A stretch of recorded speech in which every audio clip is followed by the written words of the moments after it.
welcome in all you cryptids and casters to the Blastoise's Lair. Appreciate you stopping by. Since it's our first video here on YouTube, we're gonna spend a couple of seconds explaining what we're going through here. We've got a little MetaZoo strategy and deck tech. We're gonna produce 5 to 10 minute videos with easy to digest and understand information on some specific aura or dual aura focused decks. Hopefully we'll plan to do 1 to 2 per week, dropping them on the weekends and potentially midweek. But you know, we'll see how things go. So each video we're going to review one entire deck. We're going to explain, you know, the function of each cards, beasties, spells, potions, artifacts, aura, and you know, kind of go through how to play it with some potential counters. As well as maybe some budget options for, you know, those that aren't able to acquire all these cards. Appreciate you for taking your time. Any feedback and decks you'd like to see in the future would be welcomed and appreciated. Okay, so our first feature video here is going to be on the Headless Fireball Effigies deck. The main focus on this destructive deck is to put early pressure on your opposing caster by building a board of tough beasties to manage, while you're setting up a ticking time bomb with some of these spicy spells. The goal is to spam your green fireballs and burning effigies as early and as often as possible. These are going to start to inflict a heavy toll directly on your opposing caster. Mid and late game will hopefully be dictated by the headless synergies with Annie, the coal miners, and jack-o'-lantern bombs. This fiery deck, you know, is not for the faint of heart. It's got a super quick ramp, but it is full-fledged fury. With an all-out approach, be prepared to play with little to no cards in your hand. You know, and on a scale of 1 to 5, this baby is like a 1 out of 5 on control, but a 5 out of 5 on aggression. The ramp is almost all the way up there, a 4 out of 5. Consistency.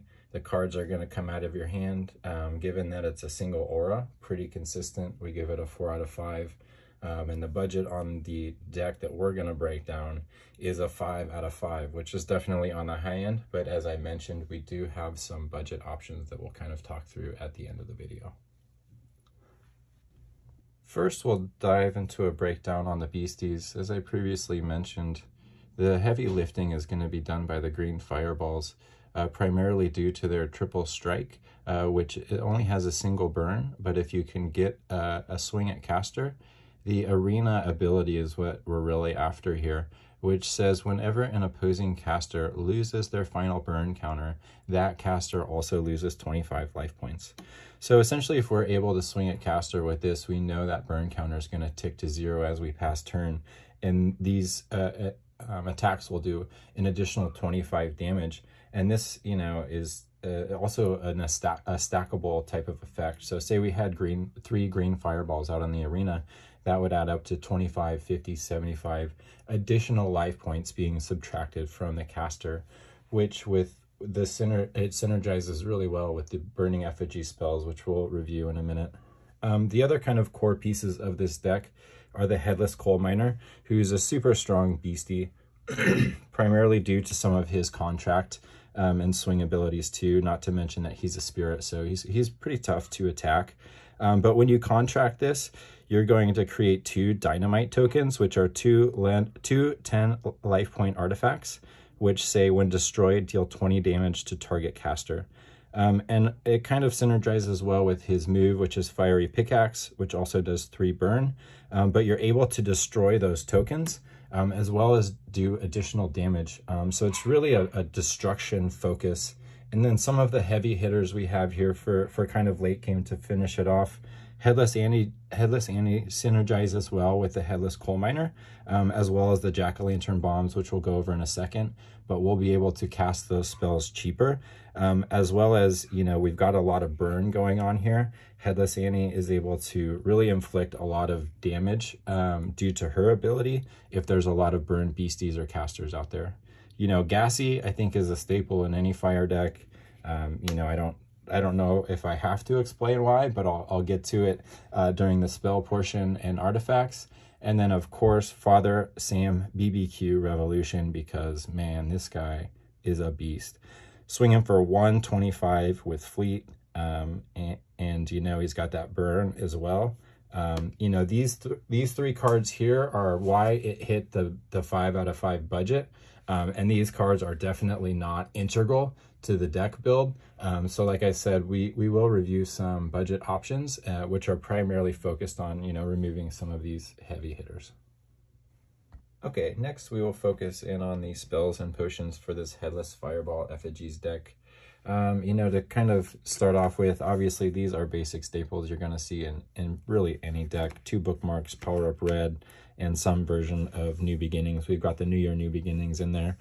You know, I don't always play New Year's New Beginnings. I think with this kind of burn it down destruction deck, it plays really well, because if you don't get exactly what you need, we've got multiple copies of the green fireballs and burning effigies, so we can probably mill through and get what we need, while, you know, potentially doing some pretty destructive damage if we're playing somebody that, you know, really needs some of those cards to make their deck work.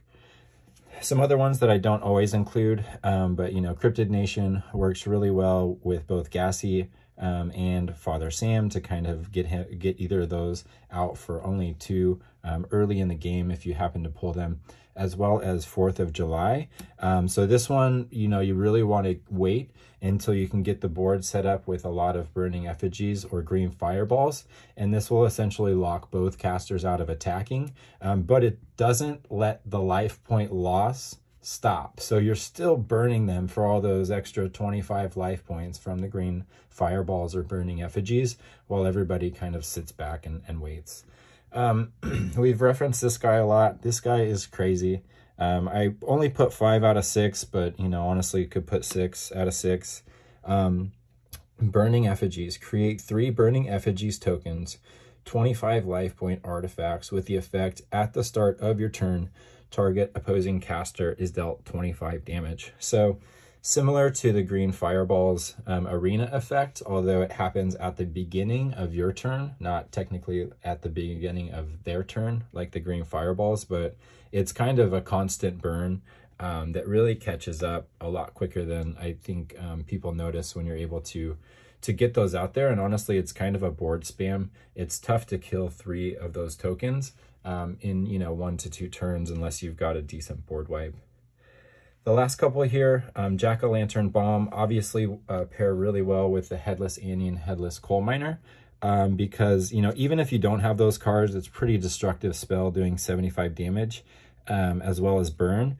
But the key here is if you control a beastie with Headless in its name, this card costs 1 aura to contract, deal 50 damage to target page. So this turns into a 1-cost spell if the Coal Miner or Annie are in the arena, and it's still doing 50 damage. And if you have the ability to get your Gassy out, not only with this Jack-o'-lantern Bomb or with this Burning Effigy, it just turns into a lot to handle for opponents. And the last kind of kicker here, this is a fantastic card from the holiday set. On the first day of Metamiss, you may sing an Eternal Snowflake on in a pear tree to target caster. That caster may search any place they own for an artifact with an aura cost of 0 and contract it into the arena fatigued. So you're basically going to find your endless unending fire crystal, whether it's been crushed, it's in your spellbook, it's in your cemetery. With this spell, which only costs 1, you're going to be able to contract that out.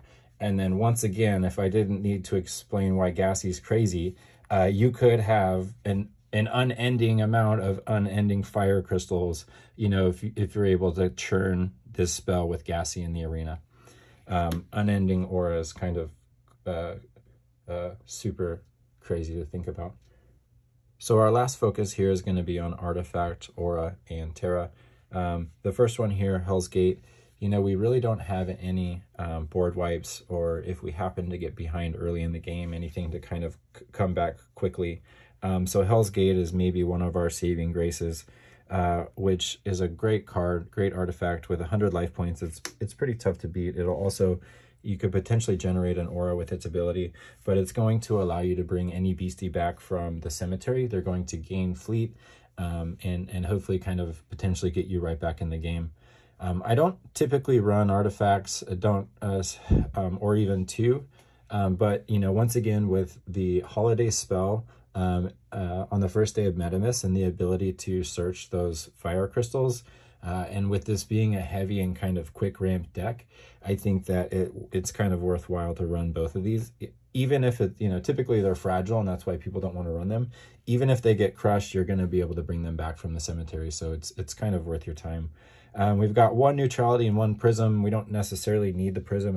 It's a full flame aura deck, but kept it in there more for kind of archive splashability reasons. And then our running, you know, I guess first on neutrality, I typically only run one, even if I need it in a deck. I think this deck, it is appropriate. It's not always, but, you know, Hell's Gate is a good example of a 2 neutral cost page. We've also got Gassy, Headless Annie, and Barbecue Sam, sorry, all have these 2 neutral. So I think it's worthwhile to run this. On top of that, 7 Aura, I think is thin, but is good with this deck, and a Nighttime Terra to buff both the Headless Coal Miners and the green Fireballs. Okay, the last thing that we'll do here is go over some potential weaknesses for this type of deck build, some archive options, as well as some budget options for these heavy hitter beasties. While this deck is consistent with it being a single aura type, when I've play tested, it's susceptible to aura lock, you know, even with the first day of Metamis, you know, it only being a one per spellbook card. There's really no other draw power, specifically with, you know, fire cards or flame aura, aside from New Beginnings, which means if you get stuck after a mulligan or two with no aura hands, it might be a scoop, you know. Heavy control decks like Frost or Ground could potentially give it some fits if you don't get kind of advantage early. If you run out of firepower kind of in the mid to late game, cards you know, might not kind of fall your way. With the lack of real board wipe, aside from, you know, Hell's Gate's abilities, you know, if things kind of snowball, there's nothing to really kind of turn the tide. You know, from an archive option standpoint, Lightning in a Bottle is always, Lightning in a Bottle should honestly probably be in this build, but tried really hard to keep it to 40 cards and kind of sacrificed some of those abilities. But the first card I would put in here is a Lightning in a Bottle, and potentially hold it back for, you know, somebody like somebody that has Fleet, or somebody that's swinging harder like a Headless Coal Miner, and you're gonna really kind of just catch them out of left field late in game and potentially just wipe them out. The other things I would potentially archive here, or that this deck is susceptible to, probably Toxic Water or First Anniversary Celebrations. There are no flyers here, and then, you know, that there could also be potential to have some kind of fits with spirit decks as well. We talked through, you know, some of these cards maybe being out of budget for a lot of casters, or just casters kind of coming in. I think for this budget that, you know, doesn't necessarily matter, because there's some good options. I think the biggest thing is, you know, you could always expand the number of fireballs or effigies that you have. You can get 10 green fireballs per spellbook and 6 effigies, which is, you know, almost half your deck. You know, I don't recommend going all out, but those are good cards to kind of stack. I think the other things, you know, Headless synergies are nice and win a lot of kind of mid games, but, you know, I think there's versatility, and by substituting something like Griddle Greaser Pete's or Piazza Birds, the ramp could even be quicker while you're inflicting pretty similar damage without, you know, accruing that kind of damage to your deck card that we're all trying to avoid. So hopefully those were some helpful tips on this green Fireball Burning Effigies deck. Okay, that's going to do it for our first feature here on Blastoise's Lair MetaZoo deck tech and strategy. If you have any questions or upgrades to this deck, please be sure to reach out, or any other ideas on decks to feature in the future. You can find us on @Blastoise's Lair on Instagram, and you can also find all of this information as well as card list and how to play on Blastoise's Lair TCG.com. Next week, we will be featuring a dual aura deck with Forest and Lightning, a little Forest Thunder focused on the Splinter Cat. Be sure to check back. Appreciate y'all. Peace out.